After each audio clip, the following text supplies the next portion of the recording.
పరిశుద్ధ నామంలో మీ అందరికీ వందనాలు తెలియపరుస్తున్నానండి. ఈ దినం దేవుని మాటను మనం ధ్యానం చేసుకుందాం. పరిశుద్ధ గ్రంథములో నుండి కీర్తనలు 37వ సంకీర్తన 8వ వచనం. కోపం మానుము, ఆగ్రహము విడిచిపెట్టుము. హల్లెలూయా. సిరియా రాజు సైన్యాధిపతి అయిన నయమాను, అతడు మహాపరాక్రమశాలి అయి సిరియా దేశమునకు జయము కలుగజేసి ఉండెను గనుక అతడు తన యజమానుని దృష్టికి గనుడై దయ పొందిన వాడాయను అని లేఖనం సెలవిస్తుంది. నయమాను గనుడైనను, అధికారి అయినను, పరాక్రమశాలి అయినను అతడు ఒక కుష్ఠిరోగిగా ఉన్నాడు. సిరియనులు ఇశ్రాయేలీల దేశము మీదకు పోయి అచ్చట నుండి ఒక చిన్నదాన్ని చెరగొని తెచ్చారు. ఆ చిన్నది నయమాను భార్యకు పరిచారము చేయుటకు నియమింపబడింది. ఆ చిన్నది షోమ్రోనునున్న ప్రవక్త దగ్గర నా ఏలినవాడు ఉండవలెనని నేను ఎంతో కోరుచున్నాను.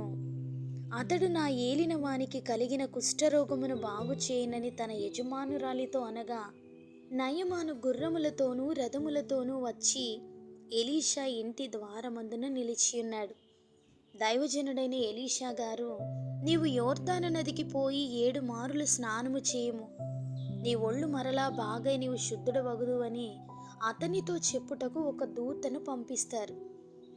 అందుకు నయమాను కోపము తెచ్చుకొని తిరిగిపోయి అతడు నా యొద్దకు వచ్చి నిలిచి తన దేవుడైన యెహోవా నామమును బట్టి తన చెయ్యి రోగమున్న స్థలము మీద ఆడించి కుష్ఠరోగమును మాన్పునని నేను అనుకొంటిని. దమస్కు నదులైన అబానాయిను, పర్పారును ఇశ్రాయేలు దేశములోని నదులన్నిటికంటే శ్రేష్టమైనవి కావా? వాటిలో స్నానం చేసి శుద్ధి నొందలేగన అని రౌద్రుడై తిరిగి వెళ్ళిపోయాను అని వాక్యం సెలవిస్తుంది. నయమాను దైవజనుని మాటను విని 7 మార్లు మునిగినప్పుడు వ్యాధి కలిగిన అతని దేహం స్వస్థత పొందిన దేహముగా మార్పు చెందింది. చాలాసార్లు ఆత్మీయ జీవితంలో దేవుని క్రమాలను పాటించాలని, ఆయన పద్ధతుల్లో జీవించాలన్న నయమాను వలె కోపంతో రౌద్రంతో ఉండేవారుంటారు. దేవుడైతే మనకి అన్నీ అడగకుండానే ఇవ్వాలి, మనకు కష్టాలు రాకుండా చేయాలి, ఇలా రకరకాలుగా దేవుని పైన కోపాన్ని కలిగి ఉండేవారు లేకపోలేదు. నయమాను కోపం అతని జీవితంలో అతనికి ఎన్నటికీ స్వస్థత కలగకుండా చేసేది.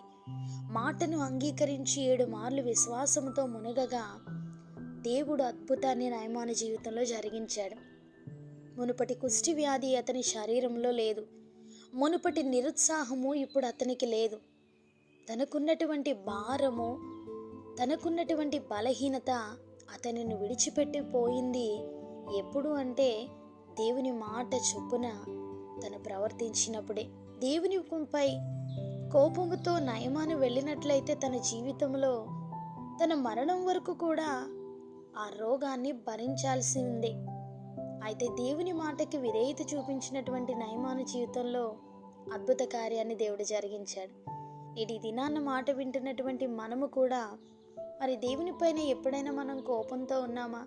చాలామంది వారి కుటుంబాల్లో ఉన్నవారిని కోల్పోయినప్పుడు దేవుని పైన కోపం వచ్చి వారు దేవుని సన్నిధిని, దేవునిని కూడా విడిచిపెట్టి వెళ్ళిపోయిన వారు ఎందరో ఉన్నారు. వారికి కలిగినటువంటి శ్రమలను బట్టి మాకు దేవుడు ఏమీ చేయలేదని వెనుకకు వెళ్ళిపోయిన వారు ఎందరో ఉన్నారు. ఎన్నో సాక్ష్యాలు వింటున్నాం. దేవుడు సరి అయిన సమయంలో మన జీవితంలో అద్భుతం చేయడానికి ముందు నిరుత్సాహాన్ని మనం జయించాలి, వ్యతిరేకతను మనం జయించాలి.